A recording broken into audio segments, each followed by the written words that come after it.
Hello, friends. I've got a spooky story for you tonight. No, not that kind of spooky. Not ghosts or goblins or ghouls. More like, did you know that there are 7 books in your Bible that shouldn't be there? Wait, how do you mean? Well, let me tell you. This is a fragment from the Chronicle of the Whispering Shelf, attributed to the hidden scribe Anselm from the 12th century. And the story goes like this. Not all the words of light were permitted to shine when the councils gathered and the canon was sealed.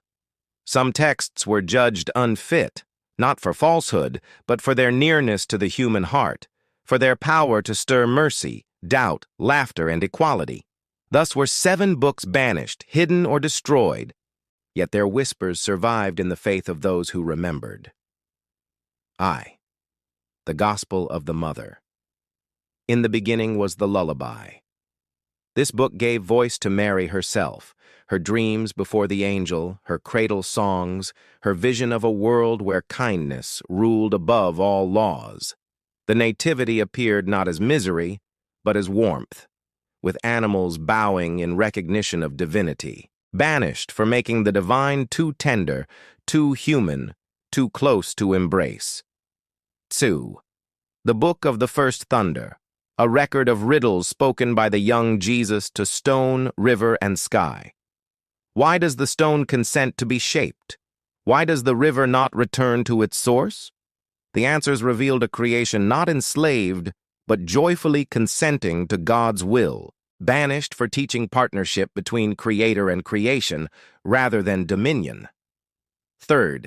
The Acts of Miriam of Magdala. Here Mary Magdalene was not a penitent sinner, but the general of the disciples. She bound the scattered in courage, confounded Greek philosophers with her wisdom, and even Peter leaned upon her counsel, banished for crowning a woman with apostolic authority. Fee. The Lament of the Builders. A gospel of wood and grief. An unnamed carpenter told of a boy who saw the chair in the plank and the table in the tree, but who also wept for the tree that fell. Banished for declaring every act of destruction a wound upon God's creation and for condemning empire's hunger for conquest. V. The Psalms of the Shadows. These were hymns not of triumph, but of anguish, Cain crying out in confusion, Sarah laughing bitterly at the promise she could not believe, the Christ in Gethsemane whispering, "Is there no other way?" Banished for granting sacredness to doubt and despair, and for naming struggle as part of the holy path. 6. The Revelation of the Merciful. A vision of the afterworld unlike John's fire. The seer beheld not torment, but healing, flames that purified, gnashing of teeth that was the breaking of pride, and a final redemption, where no soul was forever lost, banished for declaring mercy greater than judgment and hope stronger than fear. 7th, the Book of Laughter, the most feared of all.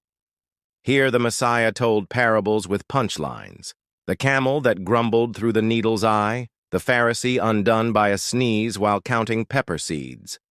Holiness and humor side by side, joy as divine as reverence, banished for daring to present the Son of God as one who laughed. And so it is that these books are lost to history, though perhaps not to memory. 4 of these books perished in fire, yet 3 survived, carried by a novice who defied smoke and flame. Their words still echo, in merciful sermons, in hymns of joy, in the strength of women who lead, in the carpenter's reverence for creation. And they remind us, what is silenced is not always false. What is forbidden is often what is most alive. Thanks for listening. I hope you enjoyed this spooky story. And until next time, remember, the truth is out there.